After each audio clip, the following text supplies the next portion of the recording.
안녕하세요, 여러분. 이번 시간에는 선생님이 준 국어 학습지를 사용해서 문제를 해결해 보도록 합시다. 이 학습지 끝난 다음에 잠깐 국어 활동책도 공부할 거니까요. 국어 학습지랑 국어 활동책 모두 준비해 주세요. 자, 이 국어 학습지를 왜 준비했냐면 교과서에 그 뒤에 이야기 상상해서 쓰기가 있는데 여기다가 이야기의 흐름을 눈에 보이도록 정리를 한 다음에 이어질 내용을 밑에 쓰는 게 더 쓰기 좋을 것 같아서 학습지를 준비해 봤습니다. 자, 여기 보면 오늘 날짜 여기에 적어 주시고요. 이야기의 흐름을 정리를 해보겠습니다. 일단 선생님이 처음 부분은 이야기를 좀 정리해 봤는데 여러분이 빈칸에 들어갈 말을 생각해서 적어주세요. 자, 우선 선생님이 정리한 거에는 인물이 나왔어요. 자, 누가? 전우치라는 도사가 한자경이라는 가난한 사람을 만났어. 일단 만났고 어떤 사건이 벌어졌어요? 불쌍히 생각해서 돈이 나오는 신기한 그림 족자를 일단 선물했습니다. 자, 그런데 여기서 전우치는 그냥 마음대로 써 라고 주지 않았어요. 당부를 했는데 그 당부가 뭐였는지 기억나나요, 여러분? 돈을 어떻게 하라고? 첫날에는 여기다 그대로 적어도 되고 여러분이 더 간추려서 적어도 돼요. 첫날에는 백냥을 얻되 그 뒤로는 하루에 몇 냥씩? 하루에 한 냥씩만 얻으라고 당부하였습니다. 그쵸? 첫날에 백냥을 얻어야 되는 건 왜냐면 아버지 장례를 아직 못 치러 들어가지고 아버지 장례는 치러 드려야 하니까 그때는 어쩔 수 없이 큰 돈이 필요했죠. 하지만 그 뒤로는 하루에 한 냥씩만 있어도 먹고 살 수 있으니까 욕심 부리지 마세요라고 이야기했습니다. 욕심 부리면 큰 화를 입을 겁니다. 절대 욕심 부리지 마세요라고 분명 당부를 했습니다. 자, 그래서 처음에는 한자경이 그 말을 들었어요, 안 들었어요? 처음에는 그 말을 들었어요. 자, 그래서 그 뒤에 이 이야기의 가운데 부분에 들어갈 말도 적어 보겠습니다. 자, 일단 여기까지 다 적었으면 선생님이 화면을 깨끗하게 해볼게요. 자, 그럼 그 뒤에 일어났던 사건도 정리해 봅시다. 자, 처음에는 한자경이 전우치의 말대로 우선 무엇을 했어요? 한자경은 고지기한테 일단 백냥을 얻어서 아버지 장례를 치렀죠. 그 다음에 장례 치르고 실제로 하루에 한 냥씩 얻어서 어머니랑 행복하게 살고 있었어요. 여기까지가 그래 가운데 부분이었습니다. 한번 정리해 볼게요. 한자경은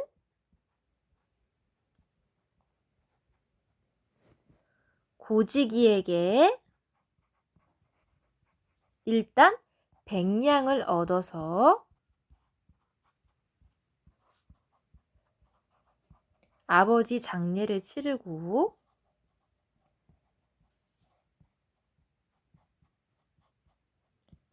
그 뒤로는 어떻게 했어요? 하루에 한 냥씩 얻어 어머니와 행복하게 지냈어요. 여기까지가 글의 가운데 부분이었습니다. 물론 처음에 한자경이 엄청 놀랐던 얘기, 어머니랑 맛있는 조기 반찬 먹은 얘기 이런저런 얘기가 있지만 일단은 중요한 내용만 간추려서 적어 보았습니다. 일단 백냥 얻어서 장례 치른 이후로는 전우치 말대로 하루에 한 냥씩 얻어서 어머니와 행복하게 지냈어요. 자, 그런데 중요한 건 이 다음에 나오는 내용이죠. 어떤 일이 벌어졌어요? 어느 날 어디에서? 한자경이 장터에 갔다가 어떤 사람들이 쑥덕거리는 말을 들었는데 그게 무슨 소리였어요? 수많은 땅을, 큰 땅을 싸게 판다는 소문을 듣고 그 땅을 사고 싶어서, 부자가 되고 싶어서 욕심을 부리게 되었습니다. 여러분 기억나죠? 그쵸? 어느 날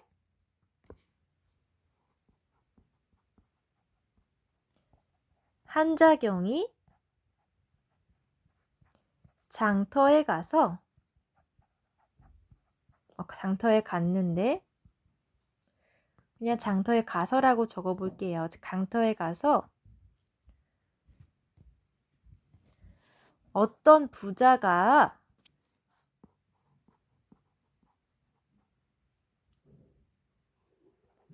큰 땅을 싸게,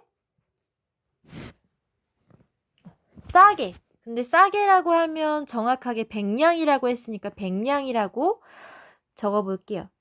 큰 땅을 백냥에 판다는 소리를 들었습니다. 그래서 어떻게 됐죠? 어느 날 한자경이 장터에 가서 어떤 부자가 큰 땅을 백냥에 판다는 소리를 들었어요. 그래서 어떻게 됐어요? 한자경은 땅 부자가 되고 싶어서 드디어 욕심을 내기 시작했습니다. 집에 가서는 백냥, 고작 백냥, 그 많은 땅을 백냥? 아, 나 백냥 갖고 싶은데 고지기한테 백냥 달라고 할까? 욕심을 부리면서 골똘골똘 생각에 잠겼습니다. 여기까지가 교과서에 실린 이야기 처음 가운데 끝이었어요. 이어질 내용을 상상해서 써볼까요? 여러분, 여기에다가는 이제 여러분이 상상한 내용을 적어도 되는데, 물론 많이 적어도 되고 조금 적어도 돼요. 하지만 이 뒤로 어떤 일이 벌어졌는지는 정확하게 써줘야 되는데, 자, 일단 등장인물 중요한 한자경은 꼭 나와야겠죠. 주인공이니까. 한자경이 갑자기 죽고 새로운 사람이 나왔다, 이런 말도 안 되는 이야기를 쓰면 안 돼요. 또 전우치가 새로 나올 수도 있어요. 잠깐 등장하지 않았던 전우치가 한자경에게 경고를 하러 올 수도 있고, 또 고지기가 나올 수도 있고, 물론 새로운 누군가가 나올 수도 있겠죠.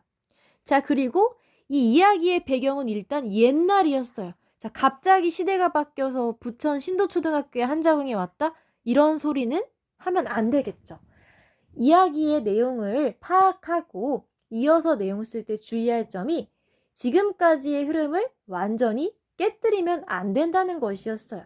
자, 이야기의 흐름이라는 것은 인물, 또 사건, 또 장소와 시간이었는데, 이게 갑자기 너무 크게 바뀌면 흐름이 깨지기 때문에 올바른 이야기가 되지 못합니다. 이런 것들을 깨지 않는 선에서 여러분이 이어질 내용을 상상해서 써볼게요. 자, 갑자기 상상해서 쓰라고 하면 어려울 수 있으니까 선생님이 힌트를 주자면, 자, 일단 행복한 결말이 될 수도 있고, 무서운 결말이 될 수도 있는데, 행복한 결말은 뭐가 있을까요? 한자경이 욕심을 부리지 않고 그냥 에이, 내가 무슨 땅 부자야 하고 욕심을 꾹 참고 살다가 전우치가 어느 날 와서 진짜 욕심 안 부리고 착하게 살고 있었네? 하고 더 큰 상을 줄 수도 있죠. 자, 그런데 이 한자경이 끝내에 욕심을 부려서 진짜 백냥을 주고, 백냥을 고지기한테 달라고 하고 땅을 샀는데 뭔가 화를 입게 될 수도 있겠어요. 왜냐하면 분명 글의 시작에서 전우치가 하루에 한 냥씩만 얻어야지 그것보다 더 큰 욕심 부리면 벌 받는다고, 화를 입는다고 경고를 했잖아요. 그래서 한자경이 만약 이 백냥 얻어보겠다고 욕심을 부렸다가 진짜 벌을 받을 수도 있을 것 같아요. 어떤 벌을 받을지는 여러분이 상상해도 되겠죠. 전우치가 나타나서 혼을 낸다던가 갖고 있던 재산을 다 뺏긴다던가 등등등 여러분 나름대로 생각을 해보세요. 자, 그리고 그렇게 벌을 받은 이후에 죄송해요, 잘못했어요, 다시는 안 그럴게요 해서 전우치가 다시 용서를 해줄 수도 있고, 에이, 넌 안 되겠다고 영영 벌을 줄 수도 있고, 이 이야기 뒤에 어떤 일이 벌어질지 여러분이 한번 생각해 봅시다. 행복한 결말일 수도 있고 벌 받는 결말일 수도 있고, 이런 건 여러분의 상상에 맡기도록 할게요. 자, 그러면 영상을 멈춰놓고 충분한 시간을 들여서 여러분만의 이야기를 써봅니다. 꼭 여기에 있는 줄을 다 채우지 않고 정말 2-3줄 이상 써도 되니까요. 여러분 나름대로 상상해서 바른 글씨로 적어봅니다. 알겠죠? 자, 그러면 선생님은 여러분이 다 쓴 이후에 국어활동책을 59쪽을 공부하도록 할게요. 여러분이 학습지 완성한 뒤에 영상을 다시 재생시켜 주세요. 자, 여러분 학습지에 잘 이어질 내용 상상해서 적어봤나요? 자, 지금 이 교과서 국어활동책 58쪽 대신에 학습지에 적은 겁니다. 여러분이 국어활동책 58쪽에는 다시 안 적어도 돼요. 그래서 선생님은 59쪽으로 넘어가 보겠습니다. 여러분도 59쪽으로 와보세요.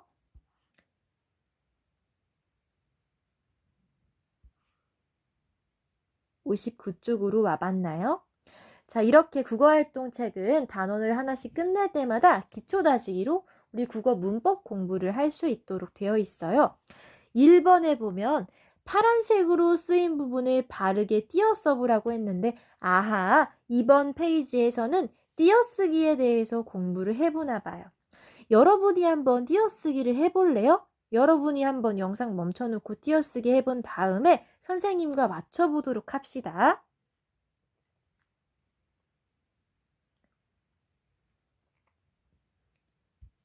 잘 띄어써 보았나요? 어디에서 띄어쓰기를 했는지 선생님이랑 맞춰봐요. 볼만큼 보았어. 이상하게 다 붙였었네. 볼만큼이라는 게 대체 무슨 소린가 했더니 볼 띄고 만큼 이 소리인 것 같아요. 그쵸? 볼만큼 보았어. 이거 무슨 소리예요? 나 충분히 봤어. 이제 더 안 봐도 돼. 이런 의미로 쓰는 볼만큼이죠. 이럴 때는 볼과 만큼 사이에 꼭 띄어쓰기를 해줘야 합니다. 자, 이게 무슨 뜻이냐면요. 사실 그냥 만큼이라는 거는 혼자서 뜻을 갖고 있진 않아요. 다른 단어랑 함께 왔을 때 무엇만큼으로 쓰이는 단어예요. 자, 이런 단어, 꾸며주는 단어들은 항상 띄어쓰기를 해줘야 합니다. 이 밑에 보면 대로, 뿐이에요도 마찬가지예요. 대로, 뿐, 이런 단어는요, 그냥 대로는 아무런 의미가 없지만 앞에 다른 단어가 있을 때 무엇 대로, 무엇 뿐, 다른 단어랑 함께 있을 때만 그 의미를 갖게 되는 단어들입니다. 이런 단어는 반드시 띄어쓰기를 이렇게 해주어야 합니다. 선생님이 띄어쓰기를 해서 적어볼게요. 볼 만큼 있는 대로 들었을 한 칸 띄고 뿐이에요. 자, 이렇게 혼자서는 의미를 갖지 못하지만 다른 단어랑 함께 있어야만 뜻을 갖는 단어들은 띄어쓰기를 해주셔야 이해가 됩니다. 이렇게 띄어쓰기를 바로 해주세요.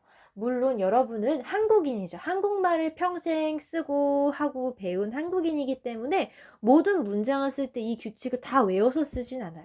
그냥 많이 읽고 많이 쓰다 보면 자연스럽게 규칙이 외워집니다. 그러니까 이런 규칙을 머리로 외워야지라고 생각하지 말고 자연스럽게 만큼, 대로, 뿐 이런 말 앞에서는 띄어쓰기를 하는구나 라고 이해하면 됩니다. 자, 그런데 이런 만큼에도 붙였을 때가 있습니다. 언제냐면요. 하나만큼, 둘만큼. 자, 이렇게 숫자를 나타낼 때는 붙여서 씁니다. 이 부분이 어디 나와 있냐면요. 이 밑에 2번에 써 있어요. 2번에 어디에 있는지 선생님이 빨간 줄 그어 볼게요. 하나만큼, 둘뿐 같이 수를 나타내는 낱말 뒤에는 붙여 쓰게 되어 있습니다. 또 한 가지 더 있어요. 요 앞에 있네요. 달만큼, 돌뿐과 같이 이름을 나타내는 낱말 뒤에서도 붙여 쓴다고 하네요. 자, 위에서 보면 자, 여기도 노력한 띄고 만큼,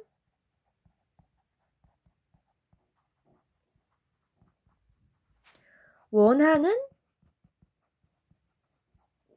띄고 대로, 할 띄고 뿐이었어요. 이렇게 띄어서 쓰지만 붙여 쓰는 경우가 언제 있다고요? 이름을 나타낼 때. 예를 들어 수림이만큼, 나도 수림이만큼 키가 컸으면 좋겠어. 나도 친구만큼 머리카락이 길었으면 좋겠어. 이런 식으로 이름을 나타내는 낱말 뒤에 어쩌고 저쩌고 만큼이 올 때, 이럴 때는 붙여 쓰고, 또 아까 말했죠. 숫자를 셀 때 둘만큼, 둘만큼, 하나만큼 이렇게 숫자를 셀 때도 붙여 쓴대요. 이름이나 숫자를 셀 때 뒤에는 붙여 쓰고 나머지에서는 띄어 쓰고, 만큼, 뿐, 대로 마찬가지입니다. 우리가 규칙을 다 외우려면 머리가 아프니까 그냥 많이 읽고 많이 써보는 방법밖에는 없어요. 알겠죠? 자, 그러면 요 3번 문제 한번 봅시다. 자, 만큼, 대로, 뿐 다 나오죠? 아까 붙여 쓸 수 있는 경우가 두 가지라고 했는데 언제? 이름 뒤에 올 때. 고양이만큼, 지원이만큼, 수림이만큼. 이름 뒤에 올 때, 또 수를 세는 말 뒤에. 하나만큼, 둘만큼. 자, 여기 보면 숨소리가 들릴 만큼, 엥? 이름 아니고 수를 세는 거 아니니까 띄어쓰기를 해줘야겠네요. 들릴, 띄고, 만큼. 그 밑에도 보세요. 아는 대로 얘 이름 아니죠. 수를 세는 거 아니죠. 그러니까 얘도 아는 띄고 대로. 그 밑에 안았을 뿐이지. 자, 안았을이란 말은 이름 아니죠. 수를 세는 말도 아니죠. 이럴 때는 띄어 쓴다고 합니다. 안았을 띄고 뿐이지. 여러분도 바른 글씨로 띄어쓰기해서 적어보도록 합니다. 자, 여기까지 되셨을까요, 여러분? 자, 우리가 이렇게 국어 그리고 국어활동 5단원, 내가 만든 이야기라는 단원도 거의 끝마치게 됩니다. 이제 학교에 와서는 단원 정리를 같이 해보면서 이제 새로운 단어, 교과서가 아마 바뀔 거예요. 지금 여러분 국어 가 쓰고 있죠. 국어 나로 새로운 교과서를 줄 건데 이렇게 벌써 한 권을 공부하느라 정말 고생 많았습니다. 선생님도 물론 같이 고생했지만요. 자, 여러분이 열심히 숙제를 해오고 공부를 해온다면 선생님은 더 바랄 게 없어요. 선생님은 또 밝은 모습으로 다음 영상, 또 다음 학교 수업 시간에 여러분을 만나러 갈 테니까 여러분도 공부한 거 또 학습지 잘 챙겨서 통합지원 2반으로 가져오도록 해요. 아, 그리고 가끔 우리 친구들이 국어 수학 시간이 없어서 통합지원 2반에 내려올 일이 없을 때 숙제한 거를 가져다 주지 않을 때가 있어요. 자, 그럴 때는 선생님이 직접 여러분한테 달라고 교실 가서 받아오기도 하는데 선생님이 항상 올라가지 못하고 깜빡할 때가 있거든요. 그때는 꼭 여러분이 통합지원 2반으로 와서 숙제한 거 내주도록 해요. 알겠죠? 그러면 선생님은 다음 시간에 또 찾아보도록 하겠습니다. 고생 많았습니다.